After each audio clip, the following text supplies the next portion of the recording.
নমস্কাৰ ছাৰবিদসকল, এয়া আপোনালোকে স্ক্ৰীণত চাই আছে বিত্ত বিভাগৰ সেই জাননী আৰু এই জাননী মৰ্মে ৰাজ্য চৰকাৰৰ অধীনৰ চৰকাৰী কৰ্মচাৰী আৰু পেঞ্চনাৰসকলে তেখেতসকলে আপোনাৰ 10 লাখ টকা 75 লাখ টকা আনহাতে তেখেতসকলে 1 কোটি টকালৈকে তেওঁলোকে যি আপোনাৰ উপকৃত হ'ব সেয়া আপোনাৰ এই এছপি বিত্ত বিভাগৰ ফালৰ পৰা সেয়া প্ৰকাশ কৰাত আমি আপোনালোকে লৈ আহিছোঁ।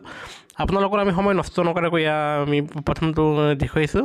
ইয়াতে আপোনালোকে চাব, যদিহে ভগৱানে নকৰক যদিহে কৰ্মচাৰী এজনৰ কিবা কাৰণত মৃত্যুবৰণ ঘটে তেনেহ'লে আপোনালোকে 1 কোটি টকা লাভ কৰিব। আন ক্ষেত্ৰত যদিহে আপোনাৰ কিবা অংগ একেবাৰে পাৰ্মানেণ্ট ডিচেবিলিটি হয় তেনেহ'লে 1 কোটি টকা লাভ কৰিব, আৰু যদি অলপ পাৰ্চিয়েল ডিচেবিলিটি হয় তেনেহ'লে আপোনালোকে 80 লাখ টকা লাভ কৰিব। আনহাতে ইয়াৰ এক্সিডেণ্ট হ'লে এয়া আপোনাৰ 2 কোটি টকালৈকে লাভ কৰিব বুলি এয়া জনা গৈছে, আৰু যাৰ ফলত আপোনালোকৰ বিনামূলীয়া হেল্থ ইঞ্চুৰেঞ্চ হ'ব। আপোনালোকে ইয়াৰ বাবদ কোনো ধৰণৰ টকা দিব নালাগিব। আৰু এই ক্ষেত্ৰত আপোনালোকৰ যি আছে একাউণ্ট মেনেজমেণ্ট সেয়া আপোনাৰ চেলাৰী একাউণ্টলৈ সলনি কৰা হ'ব। এয়া চাব আপোনালোকৰ দ্বিতীয় পেজটো এইখিনি বস্তুকে আপোনাৰ ভালকৈ লিখি দিয়া হৈছে, সেয়া আপোনালোকে স্ক্ৰীনশ্বট মাৰি সেয়াও ল'ব পাৰিব। ঠিক তেনেদৰে ইয়াতে লিখা আছে আপোনাৰ ক্লেইম প্ৰচিডিউৰ, কেনেকৈ আপোনালোকে সেয়া ক্লেইম কৰিব লাগিব এয়া আপোনালোকে চাব। আমি এইখিনি অনুবাদ কৰি দিবলৈ চেষ্টা কৰা নাই, আমাৰ হাতত সময় অত্যন্ত কম, সেইকাৰণে ভিডিঅ'টো অতি শীঘ্ৰে আমি বনাবলৈ চেষ্টা কৰিছোঁ।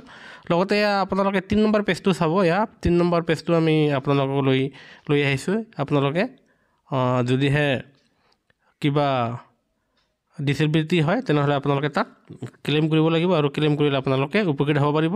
আৰু ইয়াৰ লগতে আমি আপোনালোকক যি 1 লাখ টকা 80 লাখ টকা আনহাতে আপোনালোকৰ নেচাৰেল ডেথ হ'লে 10 লাখ টকা লাভ কৰিব। ইয়াৰ বাদেও আন এক খবৰ সেয়া হ'ল ৰাজ্যৰ টিউটৰ কৰ্মচাৰীসকলক তেখেতসকলক অতি শীঘ্ৰে শিক্ষকৰ মৰ্যাদা দিবলৈ জনাইছে। অন্যথা তেওঁলোকে আকৌ 17 ফেব্ৰুৱাৰীৰ পৰা আন্দোলনৰ হুংকাৰ এয়া টিউটৰ মঞ্চৰ।